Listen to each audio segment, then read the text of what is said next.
Hello, and welcome to the South Coast Artist Index, where artists, performers, and writers, as well as curators, directors, and supporters, anyone with ties to the creative community, drops by to introduce themselves to you. We'll talk about their beginnings, their vision, their passion, and so much more. Hi, this is Rod Fortier with another episode of the South Coast Artist Index. And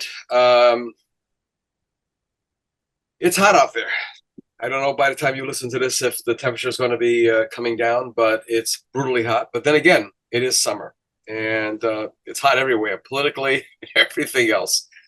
But without further ado, I'm going to have our guest introduce themselves and spell their names, and we're going to take it from there. Or spell their name, not their, well, she may have names. Guest? Hello, I'm Diane Conlon. That's Diane Conlon. Okay. And what is your place in the great world of art? Well, right now I'm retired. I'm part of a gallery in Middletown, the Du Bois Gallery.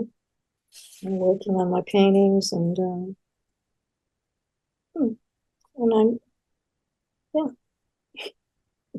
How long has the Du Bois Gallery been around now? Because the name is familiar. 40 years, actually. And wow. August next month, they are having the 40th anniversary.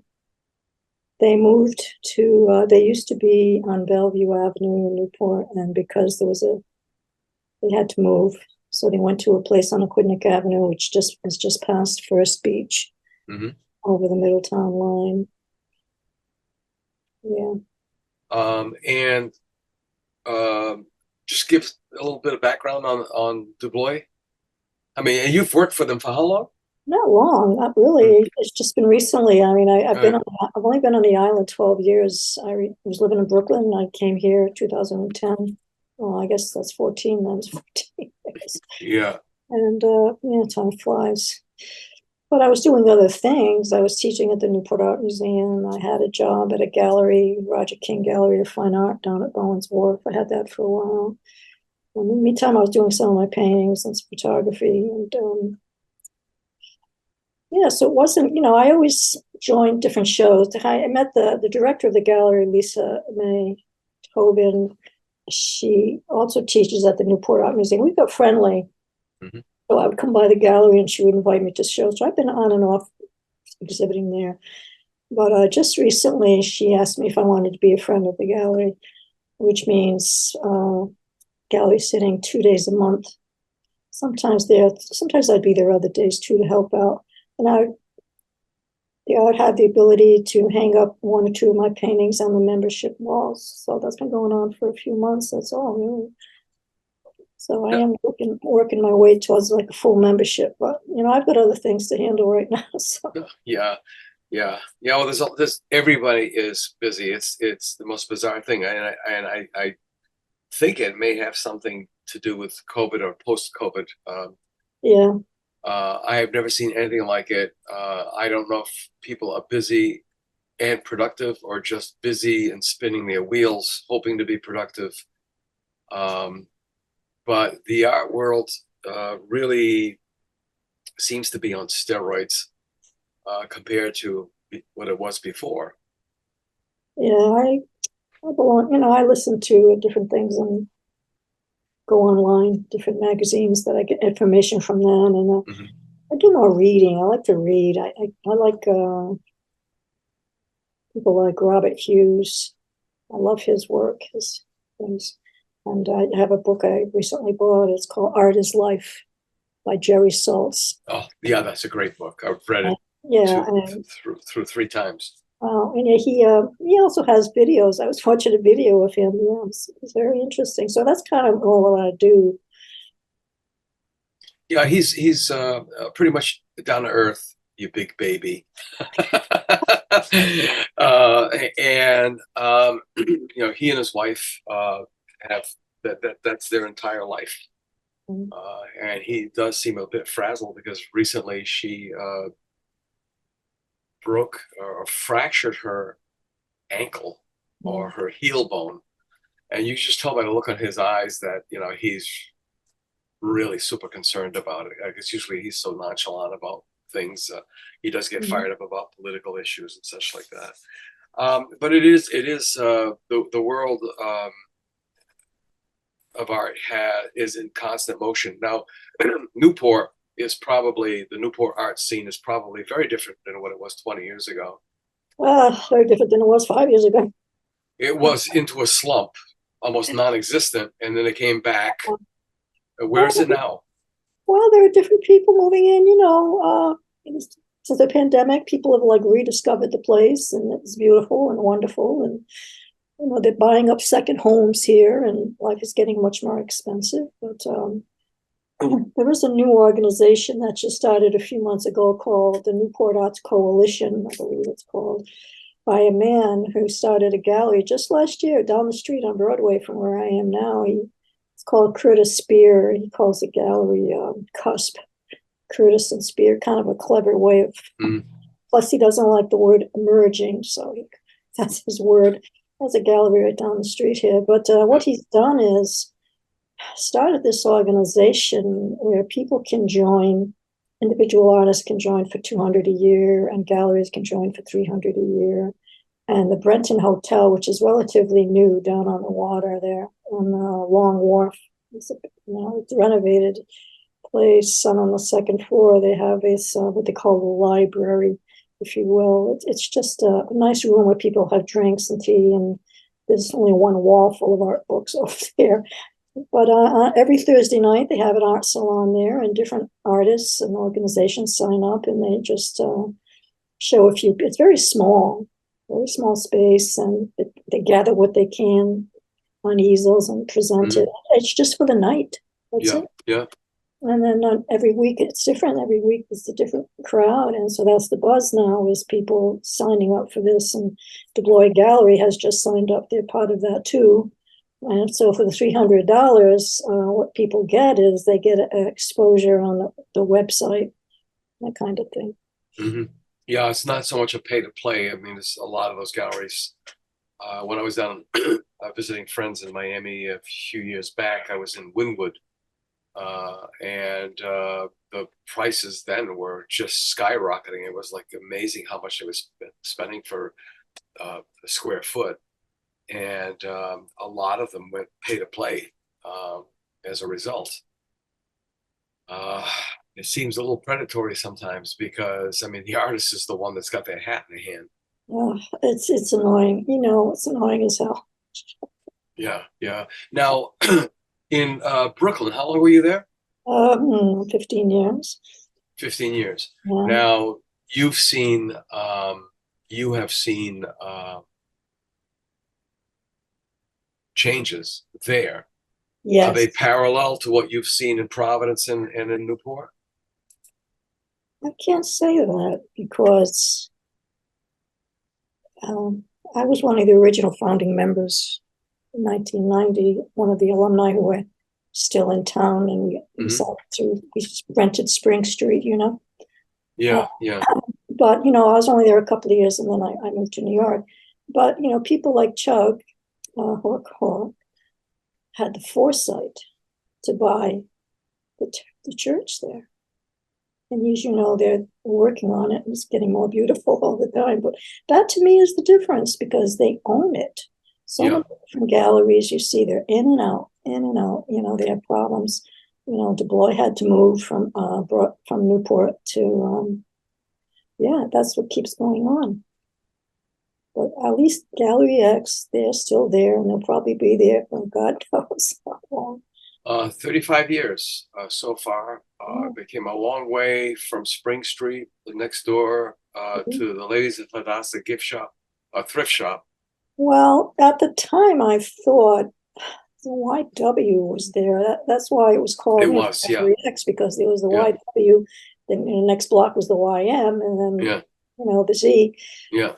I can't say that I remember the Hadassah. Maybe in a way I do. I don't know. Yeah. It was a head shop as well, I think, in between them on that block. But yeah, it's come a long way, and as I generally have said, it's not bad for a bunch of hippies, and they are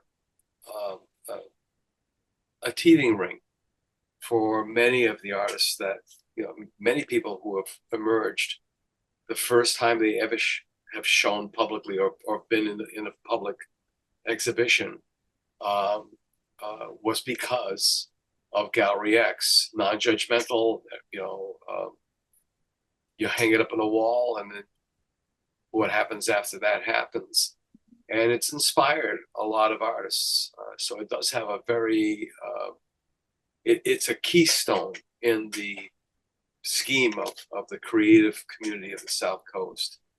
Now, your education, how did you get, I always ask people, when were you bit by the bug? And it's interesting how many people have categorical stories, some pretty unique. Hell yeah. Taking that question literally, I would have to say when I was in junior college in 67. I graduated high school. I was in Providence in 65. And the only first glimpse I got into the art world was coincidentally the art teacher there in high school. She had given me and another guy a Saturday scholarship to the Boston Museum of Fine Arts, and I was floored. I was not expecting that, but it was wonderful. That spring, every Saturday for 6 weeks, we took a bus, and that was by Route 1 because I-95 was not in existence. Mm-hmm. But that just, the sight of that Boston Museum School just stuck with me. And then when I the junior, it was called Rhode Island Junior College at the time. It opened up around 65, along with Roger Williams, because of the Vietnam War. In the 60s, high school boys had three choices. They either got married, they either went to college, or they got drafted. Right. The marrying part didn't work out well. So what happened was all those junior colleges came into existence. And I went to, it was called Rhode Island Junior College. It was like behind what Providence Place is now. It was in a factory there near the Veterans Auditorium. It was over in that little cubby section. And on the other side of the city, there was Roger Williams starting up too. But yeah, I had taken some art classes there, and I just really loved it and did okay. But I couldn't go on beyond 2 years, unfortunately, at that time because of financial constraints. So I ended up getting married. And then I moved here to Newport in the 70s. It was 74. I left Providence. I came here with my daughter. And I took an art class that was at the Newport Art Association, which is now the Newport Art Museum. Mm-hmm. And there was a young woman there who was teaching. She was wonderful, and she encouraged me to go. So I thought, well, what the heck? I didn't really know what else I was going to do. I was working at the time as a recreation aid for developmentally disabled people. Group home is what I was doing full time. So I went to the library, Newport Library, and the research department, and I was also interested in URI. When I was young, when I was in high school, I wanted to go to URI. Mm-hmm. Looked up the URI department, and then I found this little brochure right next to it, and there it was, the Swain School of Design brochure. I found it in the library. And so I went and I applied, and they accepted me, and then it's a no-brainer. It was a no-brainer. As much as I have a lot of respect for URI and it's a beautiful campus, when I went to see the art department there, I felt, but when I went to Swain School, it was like looking at the Boston Museum School. There was no doubt in my mind. Yeah, I was accepted into a summer program at the MFA in Boston in 71. And it was an interesting program. I think it was a way of screening and culling, and you got a full summer worth of instruction, and then they told you whether or not they were going to offer you a slot in the next class, and the tuition, I don't know what it was back then, but I knew my parents couldn't afford it. So I ended up going to what was then S.M.U. I think it had just changed over from SMTI to S.M.U. And we mingled quite a bit with the Swain students back then. We always thought that we were better painters and they were better designers. And I talked to a couple of old Swainies and they said, oh, you know what's funny about that? What? We thought you were better designers and we were better painters. But it was this incredible, even those people that, and I don't want to say only went, but went to the Saturday morning classes only. That's probably better. Because their parents set them there so that they could go shopping and do all the stuff on Saturday mornings, whatever. They still have these incredibly fond memories of the Saturday morning classes that have stuck with them for the rest of their lives. Some of them went on and into the arts, and others just continued to have an interest in an art and dabbled. I know the vibe at S.M.U. was, I mean, next year is going to make our 50th year from graduating from there. We still get together quarterly. The BFA class of 75. What was it for you that what was that vibe? What was that thing at Swain? And what was that thing at the MFA that turned you on? You mean, you just said MFA. I was working on my BFA at the time. No. The MFA, the Museum of Fine Arts in Boston. Oh, that's what you meant. School of Museum of Fine Arts. Yeah. Just the rooms. You know, they were full of easels and art supplies, and it was you know how it is, like Studio D. It's a Swain School. It's the smell of oil. Well, I don't have a sense of smell, so I don't. Unfortunately, I was denied that pleasure. Oh. That's awful. No, it's just the way the place looked. It looked like studio where people were working, the easels and tables. And each week we went to a different department and we did an exercise. That was what happened there. But, yeah. What are some of your fondest memories there? And I mean, are these not only are they fond memories, but have they stayed with you all these years? Well, the classes were 6 hours long. The studio classes were 6 hours long. Okay, and some of the friends I had made there. And parties. Jim Davies was president, and he was very good to the student body. I nearly got in trouble because of his daughter, Jane. I was working at Freestones, and she was a very mature young lady. I was working at Freestones. I think at that time I was one of the 3 assistant managers. The only managers were Kerry and Mitchell and Debbie Seguin, husband and wife. Debbie actually ran the business, and she started working there. And again, she was very mature. And so at the end of the shifts, we would have a drink before we went home, and this went on for a couple of weeks, and Debbie tapped me on the shoulder one night and it's like, what are you doing? We're, we did the shift, we're shutting down. I mean, I don't know, what am I doing? She says, you're serving an underage drinker. Where? Who? And she says, Jane. Oh my God. I would have never guessed. Yeah. It was like one of those memories. And then my father had where Jim and Jane lived on Madison Street, behind the so-called Melville House. That was owned by Myron Owen. And I can never remember if he was the president of Aerovox or the Acushnet Company, but this guy had a staggering art collection.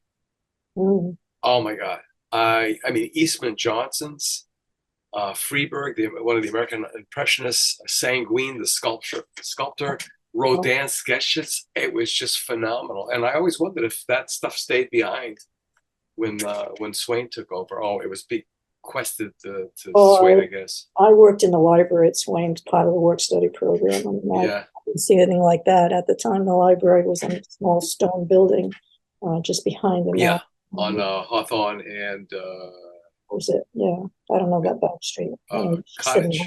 Cottage, was it Cottage? Yeah, I worked there. Orchard, yeah, might be a Cottage, yeah, one or the other. Typed up labels for slides. Right. Yeah. Now, was David Loeffler Smith there, or Oh yeah. now you were going back a little bit, so maybe it was Ed Togneri there? Ed Togneri? I don't remember that name. I got there in Francisco Raposa? I know the name Raposa, but not Francisco, unless it's Frank Raposa. Yeah. Oh, I've seen the name now. Yeah, Yeah. but no, I didn't know him. I knew a John Raposa. Yeah, I know. And those are the only ones that I know that cross over into my Do you mean your S.M.U? Is that what you mean? S.M.U. Frank Raposa was actually my high school teacher. And then there was also a bunch of them that had taught at Friends Academy, which looked like they had a pretty good going art program there. It's nice to hear from high school to have someone like that at that time. Yeah. So your experience there at I mean, other than the lifelong friendships, the partying, I mean, there was a vibe too. Everybody was sort of half expected to go to Parsons or because of the connections with David Loeffler Smith. Yeah, correct? well, Brooklyn College, Leonard Anderson, I understood, was a good friend of David Smith's. What I had heard about Brooklyn College, why some people didn't apply there, was they were have night classes because Brooklyn was an open college, so to speak. So a lot of students there worked during the day, so they had a lot of night classes. It was the difference between that. Do you think it's something that they should bring back, night classes for artists? Well, aren't there still in continuing ed programs they have night classes?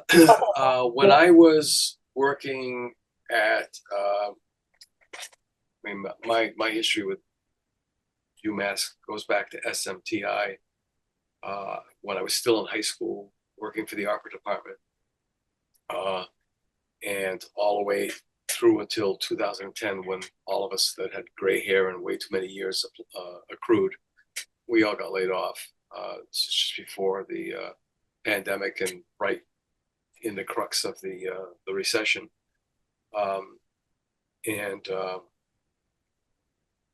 We at one point I was the assistant.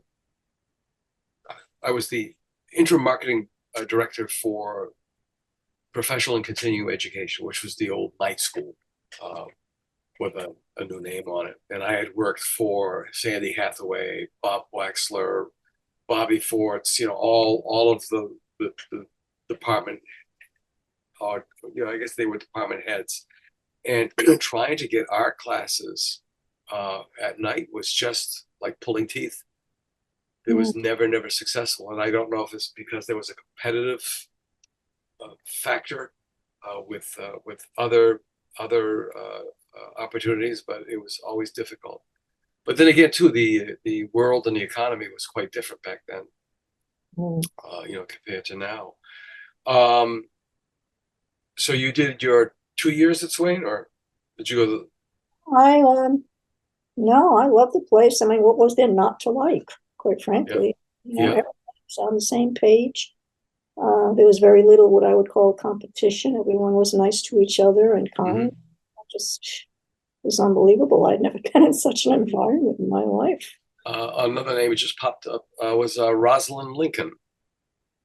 Name's familiar, yeah. I think she was the front office lady, to use that term, but she was also an artist, I believe, and I believe she also instructed on Saturdays. A long time ago, I remember that night a long time ago.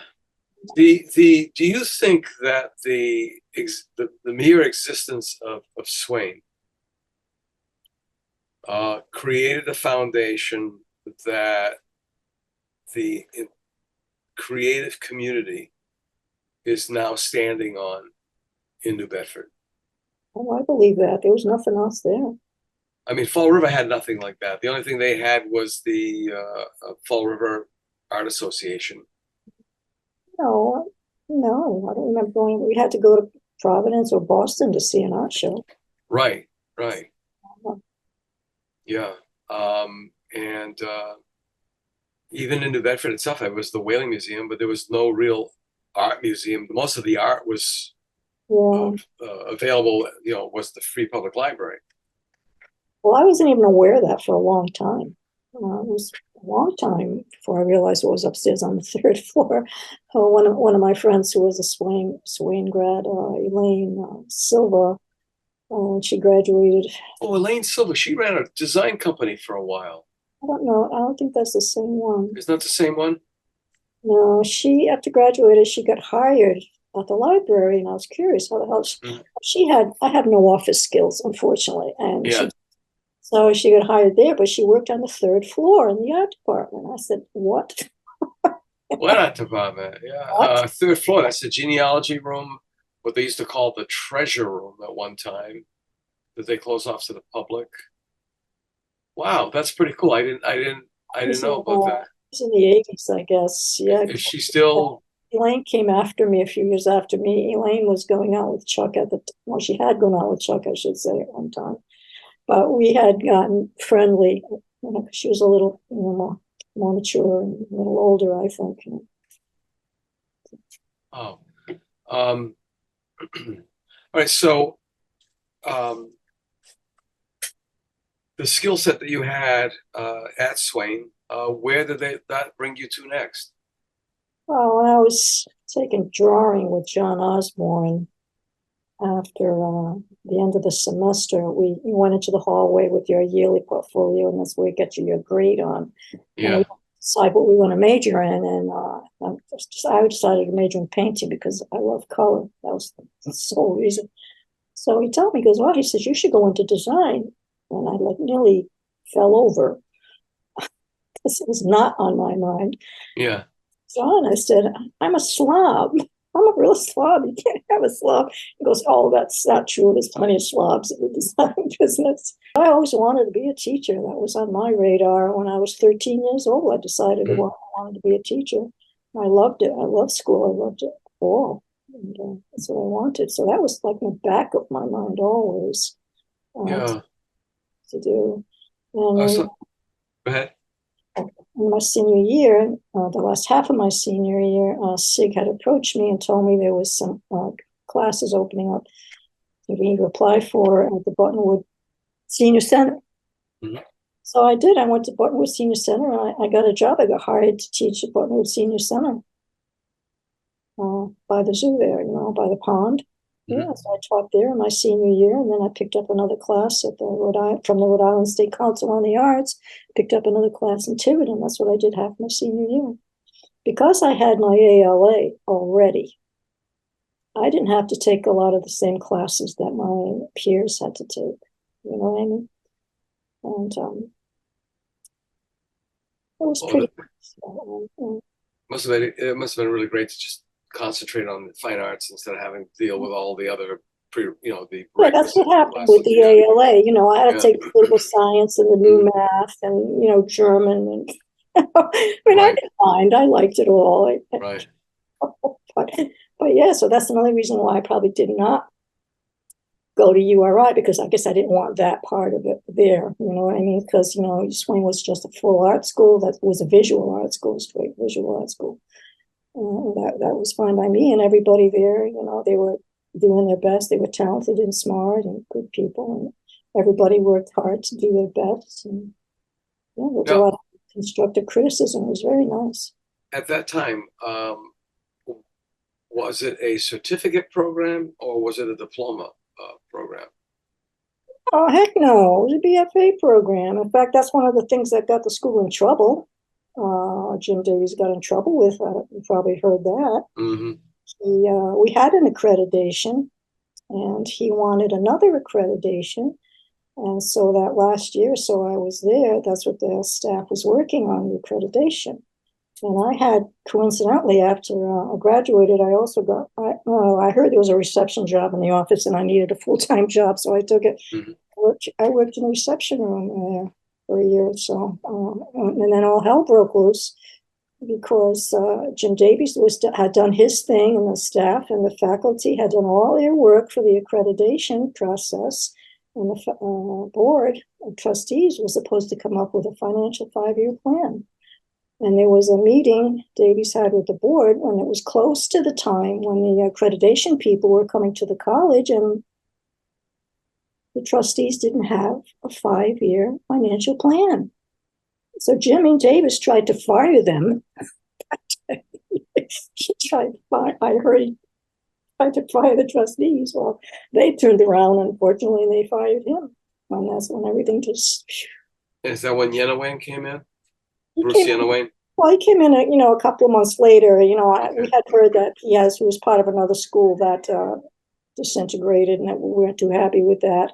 And he came in, he was my boss. Originally I had my desk in the reception room with Diane Conlon and Jenny Sexton, who were like the best secretaries anybody could want. And they were good co-workers. Mm-hmm. But he comes along, Mr. Yanawine, and he decides to move my desk into the Rodman building.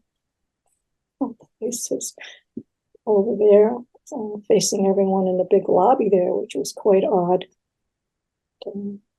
Yeah, I remember, my John Robson, his mom and dad were friends with my mom and dad. So I've known, I tell people I've known Mark and John since before they were born. I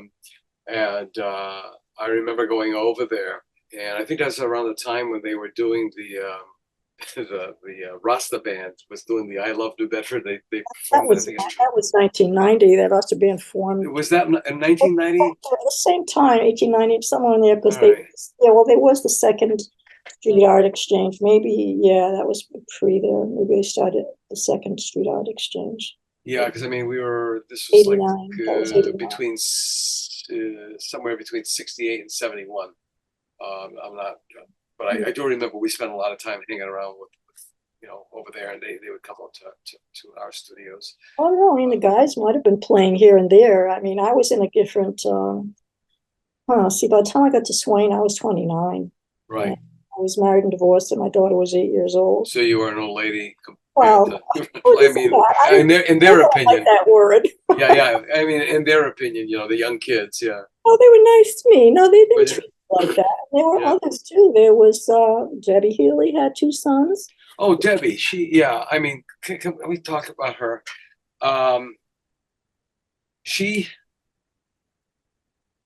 When I got out of the University of Miami, grad school, my first job was a CETA job, CETA, Comprehensive Employment Training Act, because the economy was once again in a crap mess. And I was the assistant office manager for the Historic Building Survey out of the Mayor's Office of Historic Preservation. And we had 3 or 4 teams. And one of them was Marty Rosenberg, who was, believe it or not, Ethel and Julius Rosenberg's nephew, the 2 people they executed. That was kind of odd. We had a TM, transcendental, he and other, so they were transcendental TM. Transcendental, with the Mahesh Yogi, whatever it's called. Anyway, so that was interesting. We had this photographer, Robin Shields, who was from Scotland. And he photographed everything in the city, and especially the Rodman building when it was being pulled out from between freestones and Carters. And there was George Butts, Jeff Moniz. Am I missing anybody? Probably because of age. And then there was Debbie Healy. And I still have a Christmas card. She made everybody a Christmas card based on their profession or their hobby or whatever, but she did them as a pen sketch in the nude. Nude? In a nude, yeah. She from her imagination, right? And then I heard that, and she was a good artist. She was fun.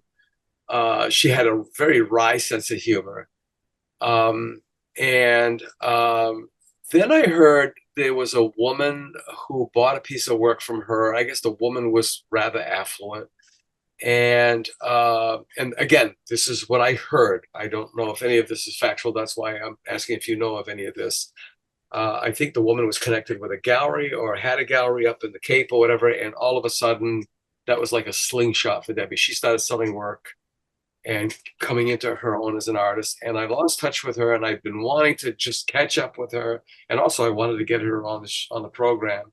And then coincidentally, I was also friends with an older gentleman, Milton Healy, who was also an artist. And I didn't know, and I still don't know, if they were related somehow. And that was another one of those questions that I had that just, bugs my ADHD brain. She had a brother. She never mentioned his name. She lived in Acushnet. He probably lived up in Acushnet too, maybe in New Bedford. But the name she spelled her name Healey. And I think what you had put down on your text was Healy. Maybe that makes a difference, but she never mentioned. It could have been a typo too. So. Yeah, well, she never mentioned her family. Right. Yeah. She was kind of closed about that, but she ended up in New Mexico. Yeah, it was around the 90s, I guess. Yeah, we were friendly. I got to know her really more through the Swain alumni. She graduated in 77, so I didn't really have any classes with her, really. We met each other in the Swain alumni, and we got friendly through there. That way, we always, I would go visit her, or she'd come downtown, or we'd call each other a lot, and that's kind of what we've been doing for the last 30 years, I guess. But it was from the 90s. I had already moved to Brooklyn. That's why I'm placing it in the 90s. I wasn't sure because I was in Brooklyn 94, graduated 96. And then she came to visit me one day. She was there for a weekend with another friend who lived on the Upper West Side. Mm-hmm. And so she came to Brooklyn, and we went to the Brooklyn Botanic Garden because that's our favorite things. Both of us, the gardens are our favorite things. We spent an afternoon at the Brooklyn Botanic Gardens, and then we went to a play with her friend, and it was a nice weekend. That was the last time I really saw her. Yeah. And after that, she moved to New Mexico, I guess, and I didn't see her after that when she left. Yeah, so I must have. So I got out of grad school, and we moved up here May of 77. And so she obviously just had graduated from Swain. And do you have any of her work? Images and such? When we were there at the park that day, yeah, I'd done a drawing of me. And she took it back home with her. She did. And then when I talked to her last year sometime, she was moving. She was trying to move her house. She was getting all her ducks in a row, as she said. And so she sent me that drawing. So I have it somewhere right away. It was just a light pencil drawing drawn in the park, Right. It was such a nice thing. Yeah, this is such a nice thing. I mean, I just like to memorialize her. I mean, that's the intent of the Artist Index overall is to, document contemporary artists. And once you pass, you're historical. So. Well, the only thing I did know about her business was she was aligned with a Rogers Gallery in Mattapoisett. She sold work through them. It was a frame shop, I think it was originally. Yes, yeah. Are they still in business? I have no idea. Because I sold a couple of pieces through there way back when. Yeah, she was associated with them. Maybe the other artist you're talking about, Carol Way Wood, who's an alumni. She's on the Swain page. Yeah. On Facebook, she had mentioned that she had a painting of Deborah's. It's Carol Way Wood. Yeah. She's a well-to-do person. Very nice, very pleasant. Yeah. So once you left Swain, and you went to Brooklyn, because this is for the historical record. This is your life, as they used to say in that old TV show. Oh, I remember that program. Remember? Yeah.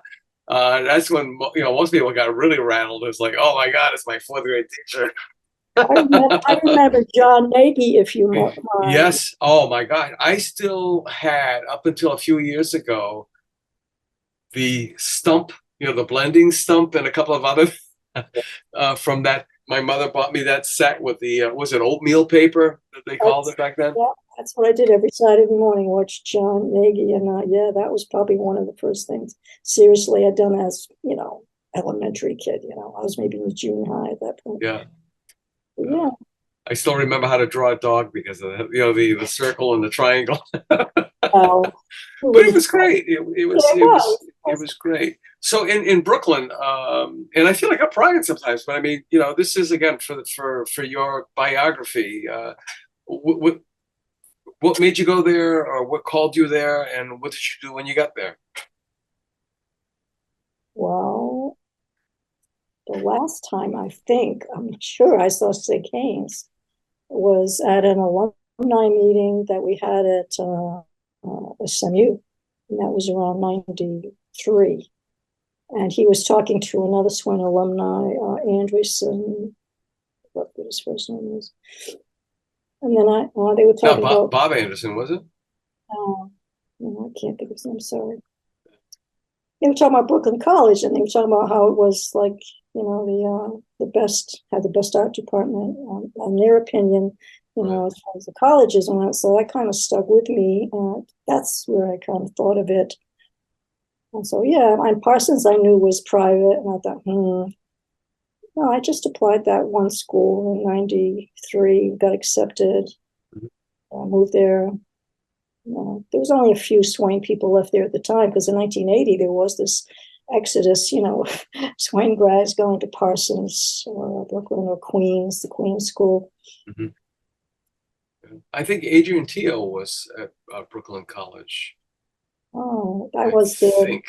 He was, he was at one point the dean of CVPA at UMass. Oh, he's a printmaker. That's his practice. Oh, but, wow. Yeah. So let's go up into the sky and look down. Okay. What changes have you noticed? Having been near and far from the South Coast, and what obviously the art scene, if there was even one to speak of, beyond Gallery X, and now what it has evolved to. Any thoughts, opinions? Oh, that's just so much history. This my God. I mean, 96, I graduated there. I guess I waitressed quite a bit. I liked waitressing quite a bit. So I did some of that until I found a job teaching at Queens, teaching in a Catholic school. I taught elementary, I taught K through 8. I did that too. And I don't know, it's hard to say. My own style kept changing, because the way I paint is I look for something specific, or like I'm a searcher. I'm looking for something that interests me, something that's different. And that was always how I still do that. Is it compositional? Is it color? Is it structure? Subject matter. Subject matter? That was always the thing that was on my mind, because as much as I read when I was a kid, and I came from a very quiet background, education was very important to me, and being articulate was very important to me, and that's why I felt I had to get my master's, because I still wasn't getting any of the answers I wanted, even at Swain. And I had even gone to S.M.U for a year for the UMass Art Education Department. I was there for a year. Oh, with Peter London probably was still there. Yes, he was in charge, and I decided to do. I did want to go to New York 1980, but my daughter didn't want to go, and I thought, I didn't really think I wanted to take her, to tell you the truth. So I hung around New Bedford those 10 years. You're going to have to help me keep up. Well, we can start winding it down, because believe it or not, we've actually covered a lot of ground. I don't know. Anyway, so I kept changing my style, things like that. And I was pretty much landscaping. I like landscapes I do, and flowers, things like that. And even I did some landscapes in South Dartmouth and in that area there, Westport. And that's what I'm doing here now in Newport. I'm still doing the landscapes. My style has changed. It's more organized, I guess you could say now. Because I found a painting I had done in 1985 down at Westport. I called it Wild Vines. And I had a slide of it, because I like to document. I like photography. I like to document it. And And I came across it just recently, just about a few months ago, and it looks so much like what I'm doing today.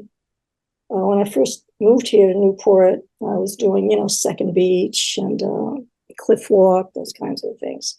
And I wasn't happy with it, happy with the paintings, but I was still restless. I was just very restless about my work. That's how I can best describe my attitude towards it.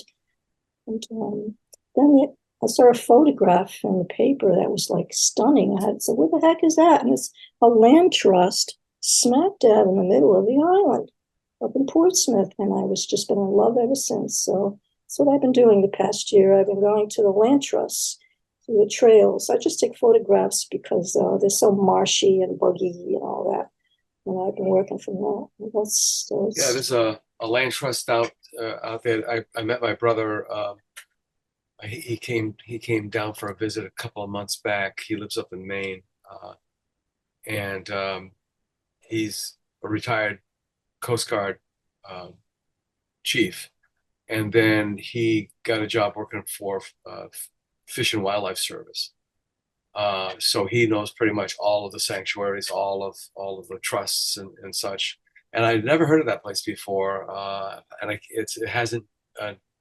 To use the old-fashioned term, an Indian name to it, but it was very windswept. There was a lot of dunes. It was quite interesting, and I never imagined that there was anything like that near Newport for some reason. Don't know why, but Smack in the middle of it. Yeah, I mean, Newport's history, geological history. As I was working on the landscapes, because there's the Norman Bird Sanctuary and Middletown, and they have a barn there. A woman had started that many years ago, and there was a history, the geological history of the island, and how, a lot of the rocks came through down from the Ice Age. And that's why we're having problems here today. That's why the cliff walk keeps falling apart, because it's made out of pudding stone. A lot of that, and the ridges are made out of pudding stone. And when I first moved here in 2012, I did a painting of Hanging Rock over there in Middletown, and it's different. After Sandy came through, tropical. Oh yeah. Knocked some of that, knocked some of cliff. Oh yeah, I mean, I've walked that trail, never the same trail. Oh. Yeah, at least six or eight times since I came back from the University of Miami back in the 70s. And at one point, it was they let it go to rack and ruin. Well, when I was here in the 70s, yeah, it was a rough place to go, and I climbed it, believe it or not. That was before the Newport got the Army engineers here, and they got it nationalized, made it international historic park. Before they came in and did their thing. Yeah, I was there then. When I had done a painting of my favorite rocks there, my daughter and I used to sit on these rocks over by the tidal pools, and we sit there and have a little picnic. And I call it Resting Rocks. And we had wet paint here, in Newport. First years I was here, and I had done a painting of the Resting Rocks. Lo and behold, to my surprise, the person who bought it was the executive director at the Newport Art Museum. Yes. You always keep going back to that center. That's your center, it seems, huh? And so, are you represented by any specific gallery? I mean, I know you have your fingers in a lot of pies, but no, like I say, I'm a wanderer. I don't seem to stay put too long. Right. Yeah, I was at one time with Coastal Contemporary on next to O'Brien's Pub. So that I was there a couple of times. Yeah, with Sumo Bunny. Yeah. I've shown at Spring Bowl and Gallery X. I still go there occasionally and show a piece at Gallery X. Yeah. So what's in the future for you? Any idea? Well, one thing I do miss painting is portraits. When I first had my show over at Gallery X in 1990, it was probably 92 by then, because we were entitled to like a partial show with 3 or 4 people, and I had portraits of my friends there. That's what I had, and I just miss that. It's just so hard to get people to sit. So that's what I've been thinking of, just going back into portraiture. I have some friends in the building. And as you get older, that gets harder. It gets, people say, oh my God, no, I don't want my grandchildren to see me like that or something. And there's a woman on the third floor, this beautiful African-American woman. She was 99 or something. She was turning 100 and she had such a striking face. And I asked her, I said, Lacey, can I draw you? Can I do your portrait? And she said to me, it was the strangest thing. She goes, and what are you going to do with it? Never in my life ever. What am I going to do with it? I still think about that question. Yeah. It's funny because at that age, I mean, I'm half of my family is African American, and you pick up terminology obviously, and one of them is with a nudge and a wink is that black don't crack and brown don't frown. Yeah, I heard that just recently. Yeah. So did she let you do the portrait? No, I just took it as a no. I just dropped it. I was so stunned by her question. I said, that's a damn good question, really, isn't it? Yeah. And she turned 100 and then she moved out, unfortunately. And so, Wow. Pamela Haas, who was an instructor, I don't know if she was there when you were there. She was a drawing teacher. No. At UMass Dartmouth. I don't know if she was in a transition. Well, I had Coy. McCoy. McCoy? Yeah, Frank McCoy. Yeah. He was one of the big four for us. Yeah, it was Frank McCoy, Bill Elliott, Herb Cummings, and Ed Tonieri were the big four for us. Okay.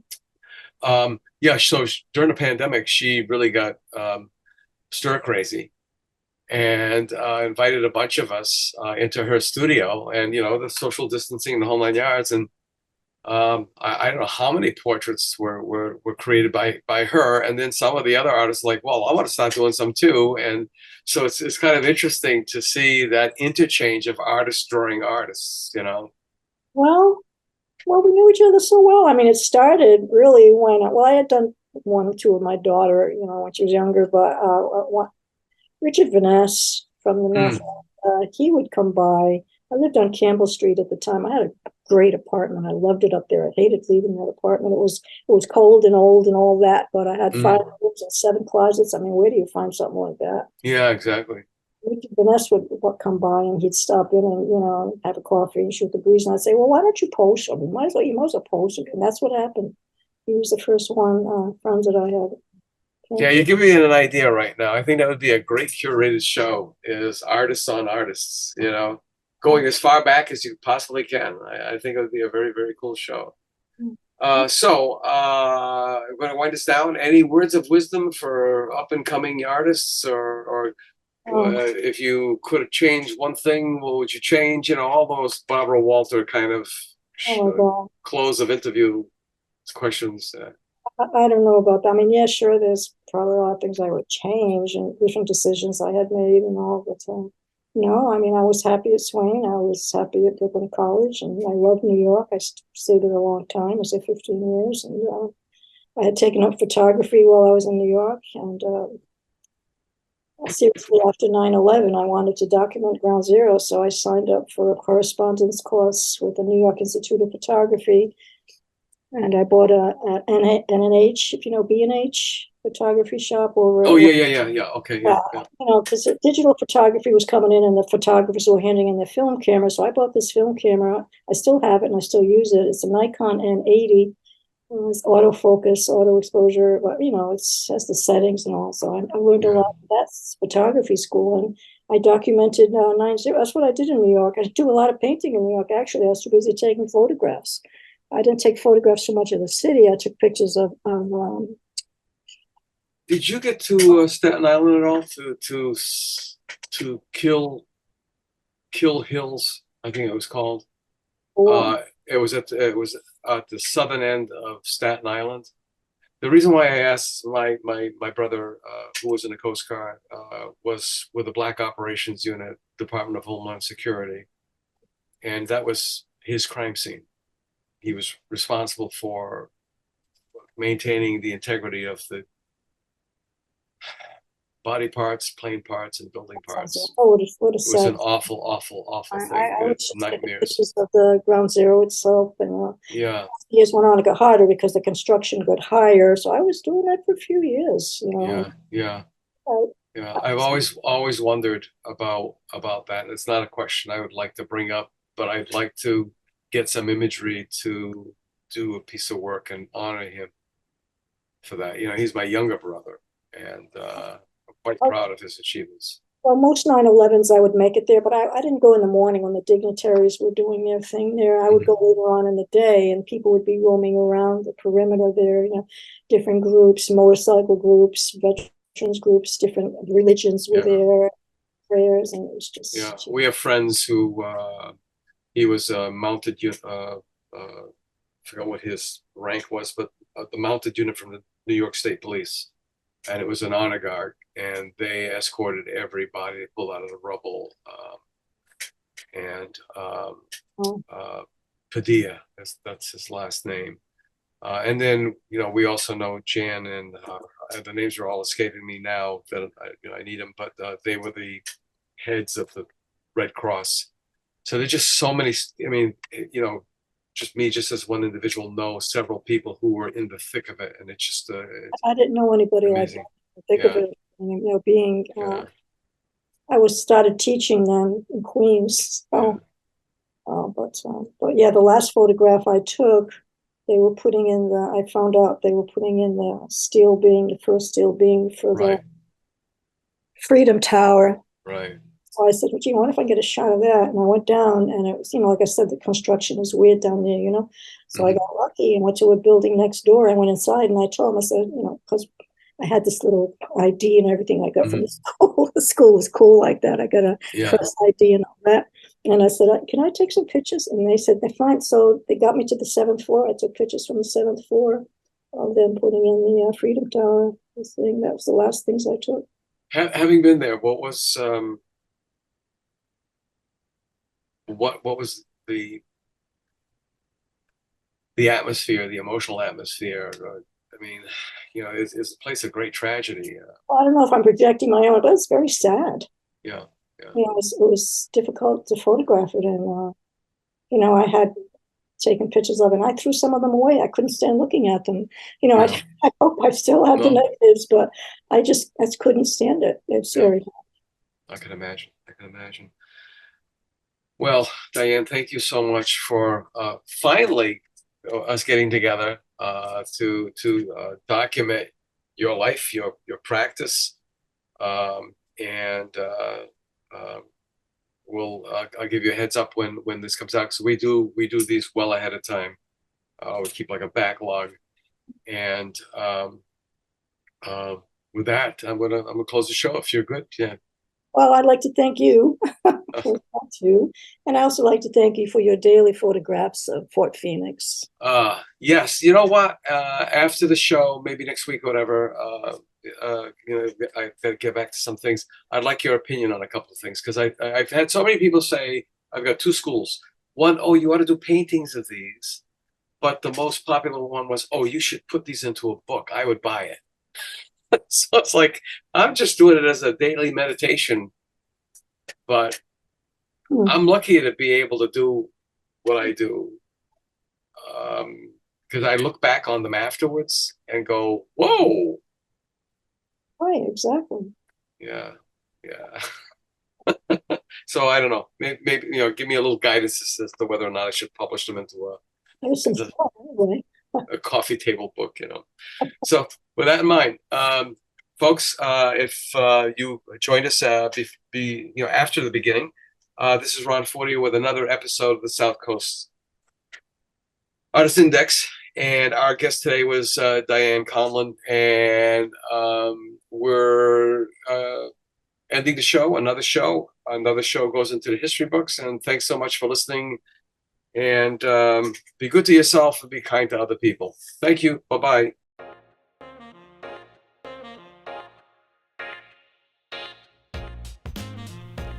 Thanks for listening to the South Coast Artist Index podcast.